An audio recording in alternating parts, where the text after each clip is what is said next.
Hello. To people who actually watch my channel and aren't my professor watching this, you might be confused.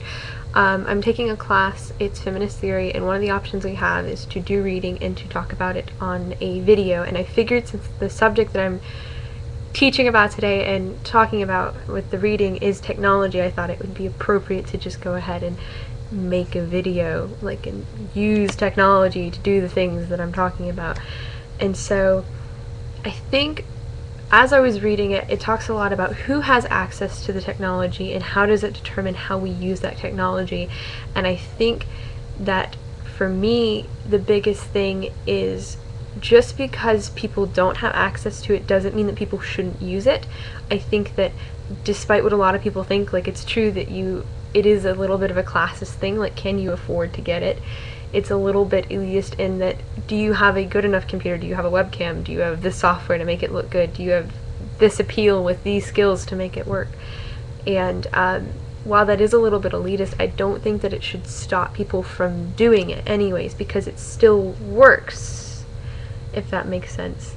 I think technology in general gets ignored a lot in feminist theory and in feminist studies, women's studies, everything, because people don't understand how important the way in which you convey the things that are meaningful to you, your ideas, your thoughts, say you're organizing. They use the example in the book a lot about organizing for rallies, and I think that the way in which technology can work for feminism goes much beyond the planning for a rally or the holding a protest. And while yes, it can do that, there's a lot more to it. They touch on it briefly in the book.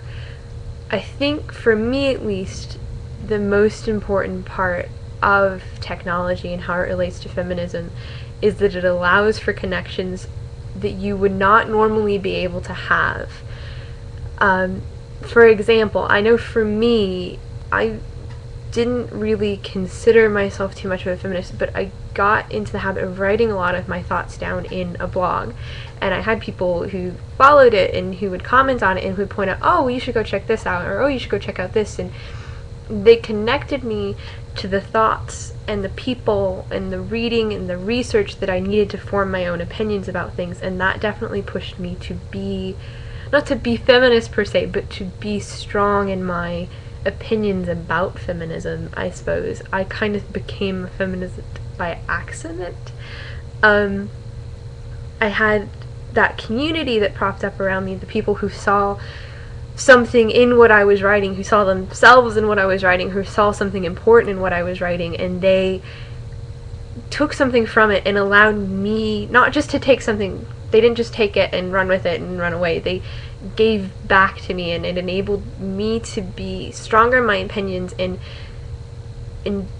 create, how do I put it, create kind of my base from where I work with, what actions I take. Do I support these people or these people, as far as political stuff? Do I shop at this place because they do this, we were talking about last week about, or not last week, or maybe the week before that, I forget, about what would a store have to do to get you to stop working there or stop going there. And but it's that community that props up around a lot of things in the internet. I think it's ignored, and I think that is probably, in my opinion and in my experience, the most valuable part of the internet. I've grown up on the internet. I really have, and I know that sounds cheesy, but I was on the internet using the computer before I was 5. I was coding websites and creating web pages and profiles and all sorts of things by the time I was 10. I mean, it's my language, it's my world, it's my conduit for how I feel. I have a blog, I have a Twitter, I have a Facebook, and while this gets ragged on a lot by a lot of older generations, I think people fail to see that when you have an open forum for meaningful connections, you don't just get these people who throw out their thoughts into the world. You get people who go, oh, that's me as well. You form connections, and I think that you don't always get that in the real world. You have things that severely limit that in the real world, like location, half the people that have helped me get to the research to form my base opinions, to be, I guess kind of, and it sounds cheesy, but to be who I am now, like, they live nowhere near me. Like, people that I know in real life were not in a position to be supporting me in that.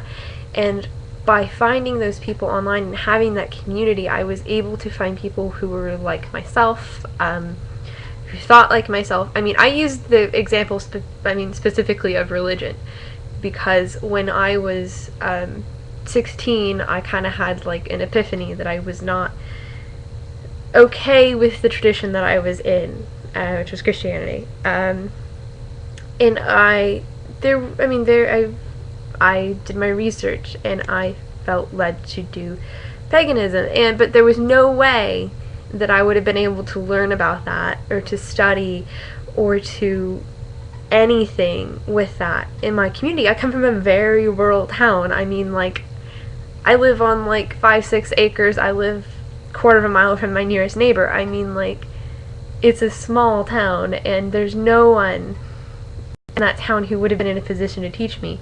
And the internet provided that forum and that community for me to be able to find myself and to be, I mean, my religion is a good deal of where I pull from my my morals and my perspectives and what's important to me. So, I mean, even in that case, like, it's much more than what the reading kind of makes it out to be, which the reading makes out to be, oh, it's this tool and we can use it to organize, and yeah, but like, it's so far beyond just a tool. It's people and it's a community and it's beautiful, and I think that we need to speak about those things more because they are, at least for my generation, I mean, excuse me if you heard that, that was thunder.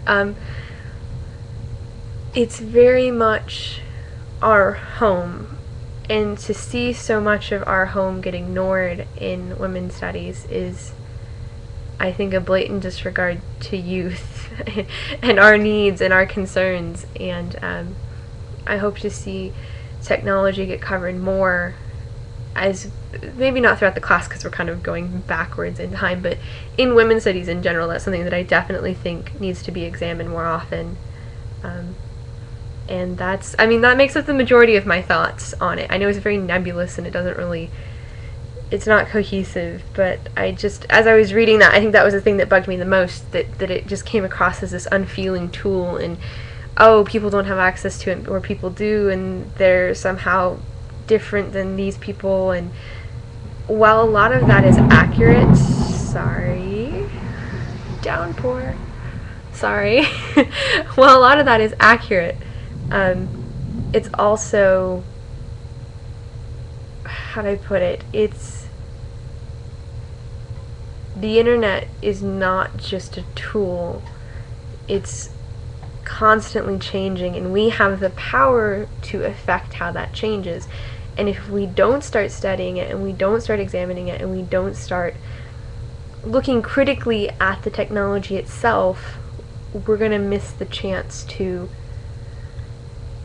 get in on that change and to make it something that could be really amazing for everyone.